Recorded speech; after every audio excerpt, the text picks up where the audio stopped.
Hello, everyone, and welcome to our roundtable discussion. And today I am joined by some incredible expert women in their field as we talk about navigating our way through a successful quarantine. With me today, I have Dr. Lauren DeRoy. She specializes in cognitive behavioral therapy and how food and exercise play into depression and anxiety, and how food and exercise affect disease prevention and even aid in reversal. We're also joined today by Monica Tarr. Monica is a wellness coach and owner of Restore and Renew, a practice that specializes in food and healthy lifestyle changes that build a healthy brain, better focus, less anxiety, better critical thinking, and more energy. And last but certainly not least, we're joined by Lisa Ruffschulm. Lisa is a registered nutritionist and owner of Scientific Nutrition. Her practice specializes in helping those struggling with fatigue, thyroid, adrenal, digestion, and infertility issues. Her hair analysis approach allows her to rebuild nutrition from the cellular level to begin detoxifying again and address and correct the root causes. So, thank you, ladies, so much for joining us today. Thank you. I'd like to go ahead and start with Dr. DeRoy. Lauren, given that you specialize in cognitive behavioral therapy, can you talk a little bit about how the impact of being in quarantine is actually showing up for people? Yeah, absolutely. Thank you so much for the introduction. Very happy to be here. So it's showing up for people in a lot of different ways.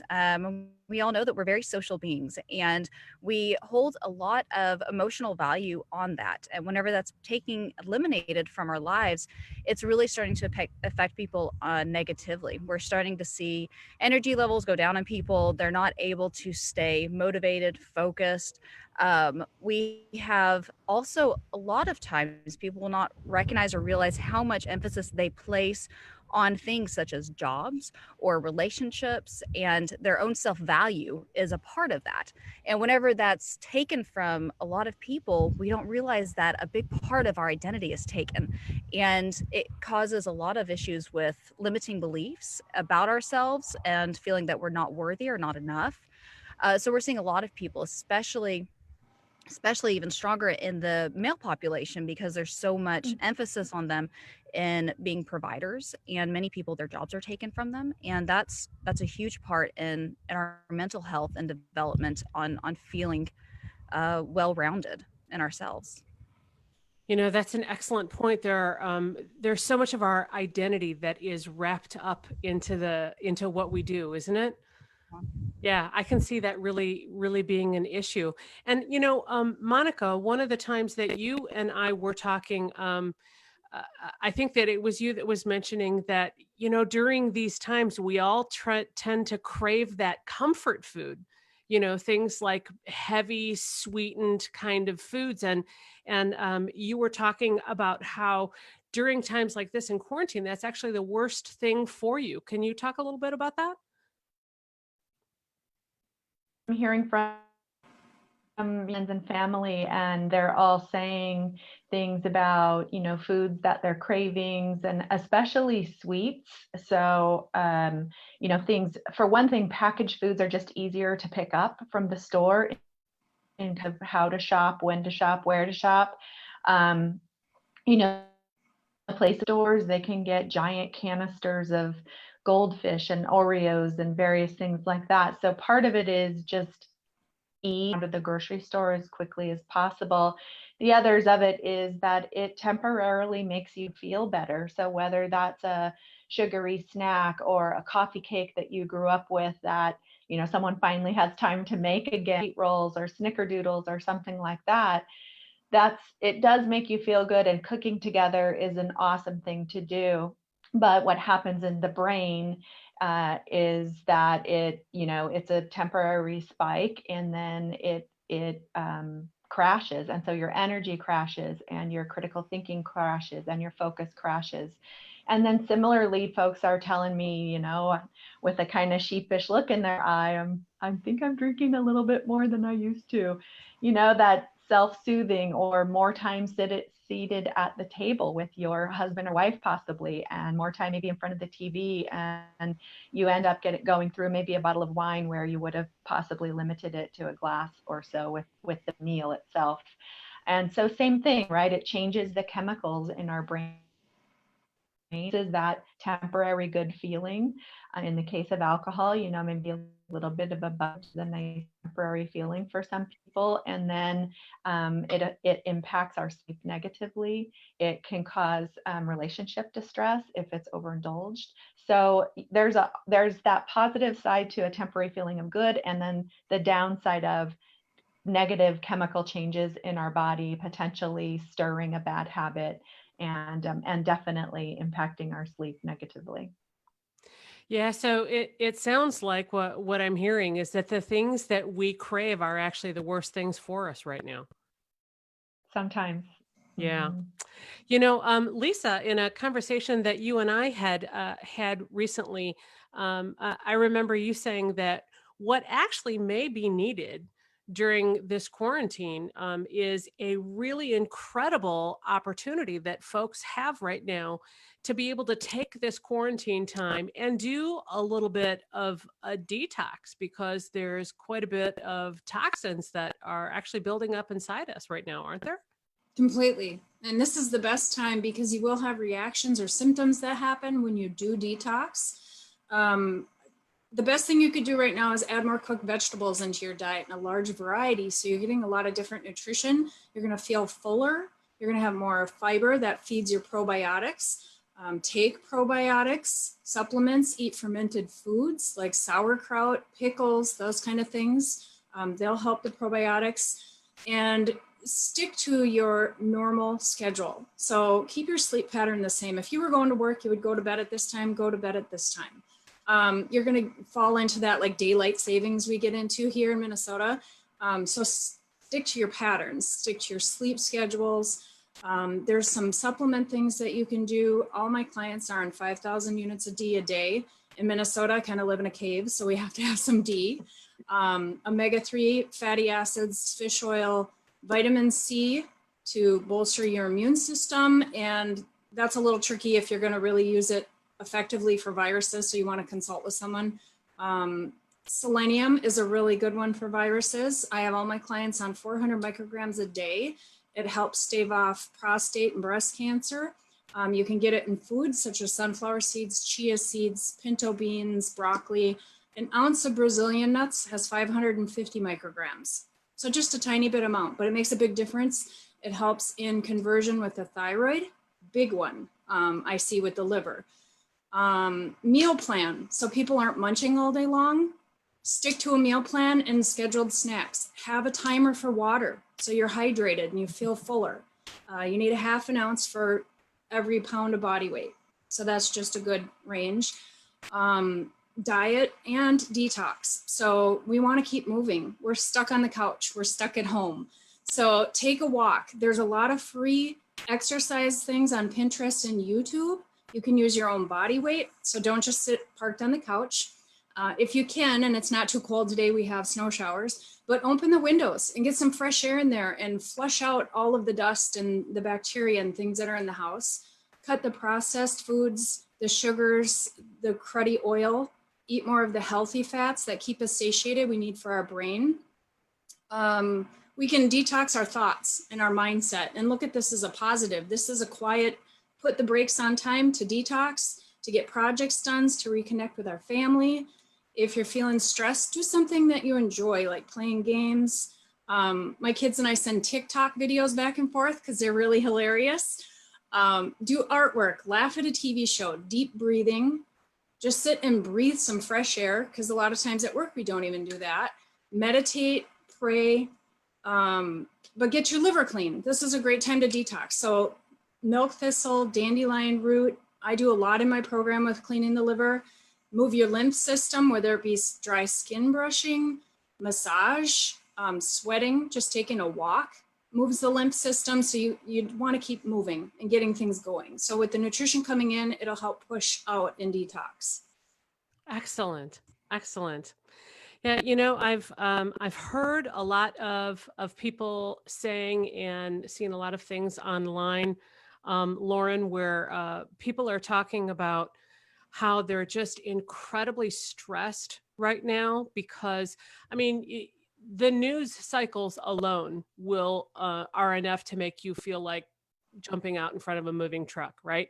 I can't get past the 5 minute mark with the evening news. And add to that the fact that you've got your kids in the house and you may have been bringing your work home with you now. And so you've got the demands of your job and everything that's going on in the world and your kids and your husband and your spouse. What can people do to cope during these times? Because I mean, we're saying that there are some things that you can do with food and exercise, and those are great alternatives when the stress of the world is kind of getting in your way. What are some of the ways that people can cope? Absolutely. Well, I think one of the first things to do is to turn off that news every now and then. We don't need updates all the time. Probably, depending on your profession, you don't even need the updates every day. So turning that off, it causes, I did a medical minute over this not too long ago, where it really causes a heightened sense of alertness. And then just one little thing, when you're in that state, one little thing happens and everything come crashing down. You're stressed, you're worried, and then, the kids spill something and you're just even worse and you can't cope with even the littlest of things. So just deconnect, or unplugging and taking away that stimulation, at least in good breaks of it. The other things that we really want to make sure we're doing is, if we're starting to feel anxious, if we're starting, like Monica was talking about, more people are wanting to drink a little bit more than they may be used to, get out and go for a walk, go for a run, get that cardiovascular going, get more oxygen. When we're exercising, we're doing more, we get more oxygen to our brain. It makes us feel more alert, more awake. It's actually going to help with your sleep cycle. We know that boosts endorphins like almost nothing else. Exercise in the proper amount is stress for our body, but it's in a good way, and our body knows that, so it sends more endorphins to our brain, so we can actually get that feel good feeling. And it actually helps with sleep, especially if we're getting out, because getting out and our eyes seeing the sun some is very important for our brain producing that melatonin, so in the evening. So making sure that we have the differentiation between day and night, and that's another thing that really helps. Sorry, passing the vehicle. So doing those things, and sorry, can make a big difference in that. That's fantastic. I know that I respond myself even really well to sunshine. If there's a sunshiny day where I can get out, that sun exposure makes a big difference for me as well. Monica, I know that you do a lot of really great work with brain focus and clarity and all of those really good sort of things. What can people do right now, either with food or movement or meditation, that will help them maintain the focus they need just to be able to continue to do their jobs, if nothing else? Yeah, that's a great point. So one of the things that I found helps really a lot, particularly in terms of cravings of any kind, or that even the nature to procrastinate or to assuage a want right away, is this sort of, you can go through life mindlessly, whether it's quarantine time or not. So I feel like if we are in our homes in a safe and comfortable place, it's a really nice time to practice heightening our awareness. So if you tie it back to, let's just use sugar as an example, and you're at your desk and you're bored, or you can't focus, or you just did so easy to walk to the other room, open the pantry door, take whatever's easy, which is usually something that comes from a package or whatever sounds the best, which is obviously something sweet typically. Reach for that and, eat it back on the way. All kind of like a more mindless activity than mindful. So what I would recommend is just when you feel that happening, wherever you're at, just take a little break. And whether you need to go sit down somewhere, you're already sitting, you could close your eyes, you could just stare off into space or look out a beautiful window and take literally as few as 6 thinking about that particular thing or having any guilt. Just take some cleansing breaths. And what I have found, particularly in sugar detox, the feeling sides. If you give it space and use the breath to just ease into wherever you're at, that craving will go away, come back, and you can usually just pick up your life. And then for something like whether it's a sweet or an alcohol or something like that, that you view as a treat and you don't have any hangups about it or any medical reasons why you can't have that, I have this thing called intentional treating. And again, it's using awareness and saying, oh, you know what? I'm going to make a really special dinner tonight because I have some steaks in the freezer and it's my family's favorite thing to eat. And you know what? We have always loved to celebrate eating a beautiful piece of steak with a glass of Cabernet. And so I happen to have one. And so, you know what? Today is the night. And my husband and I are going to intentionally celebrate this night and this food with a small glass of red wine. And you set a limit for yourself. You put the cork back on it. You set it on the shelf. Savor it. Bring it in. Enjoy it. Clink glasses. Give each other a hug and a kiss, and make a bit of a conscious celebration over it, because treats are not bad. We just have a habit of indulging in them without a lot of thought, and then that kind of adds up and stacks up on top of us and can then lead to, doing that on an ongoing basis when that really wasn't your intention. So just using that heightened awareness that we all have, and it'll also help with focus. Anytime we stop, take a few breaths, go back to what we're doing. Yeah, that's a really good point. You do want to take the opportunity to enjoy those special moments that we had talked about. We do have the opportunity now to intentionally spend time with our loved ones that we hadn't had before, and that's a very good thing. And the fact that we are forced to slow down right now and take a look at what's most important in our lives can really be a good thing. So, Lisa, I wanted to ask you with the concept, and I really loved how you talked about utilizing this time and space as a good thing to be doing a detox and cleaning out some of those impurities and recognizing those things in your life that are most important. When someone takes the effort to do something like that, to do a detox and do some meditation and some healthy movement outside, like Lauren was talking about, and enjoying those special moments, what can they expect their lives to look like on the other side of that? How will that show up in their lives when they do that?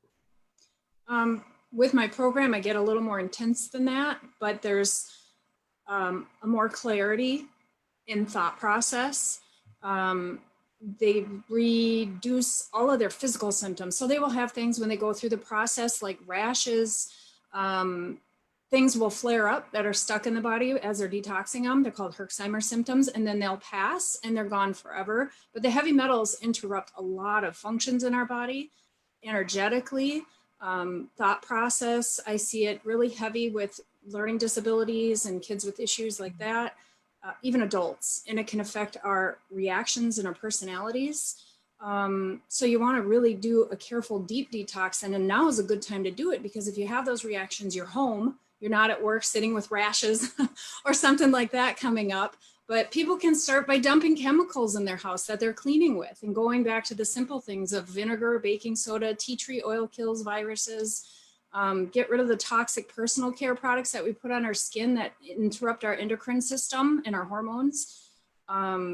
but there's things for food right now too that I wanted to share. We're all needing comfort food right now because it is upsetting. Like Lauren said, you're watching the news and you tend to get freaked out in this big scare. Make a big batch of vegetable soup or stew, something real thick, heavy, just dense with nutrition. It's hot, it's comforting. You can munch on it. You can drink the broth all day. It has collagen, protein, vitamins. If you're craving something crunchy, be prepared. So make celery with almond butter on it. It's crunchy, has a little sweetness. If you want something creamy, I like non-sweetened Greek yogurt with monk fruit because it has low carbohydrate, and cacao powder, so it's chocolatey. Put it in the freezer. It's frozen yogurt. You want something salty, sauerkraut, pickles, that kind of thing, instead of potato chips. Sweet, do some carrot sticks, some sweet potatoes with some Richmond sea salt on there. There's just better options for us. So now is the time we need to really take care of ourselves instead of stomping out the symptom of we're feeling upset, and just identify, why am I eating right now? Am I tired? If you're tired, go to bed. Am I upset? Why am I upset? So pick it apart a little while we have the time to do it. This has all been such great advice, and I can't believe we're out of time already. We've got just a couple minutes left. Is there anything that we haven't covered yet? Lauren, Monica, Lisa, anything else that we think that folks need to be aware of as they make their way through quarantine? We're okay. All right. This is pass. That's right. Well, listen, thank you all so much for joining in the discussion today. Just really great, valuable tips and a way to look at things from a positive perspective. I don't know about you guys, but I need that from time to time. So this has really been valuable. Thank you all so much for joining us today. And until next time, have a great day, everybody. Bye for now. Thank you, Lisa. Thank you.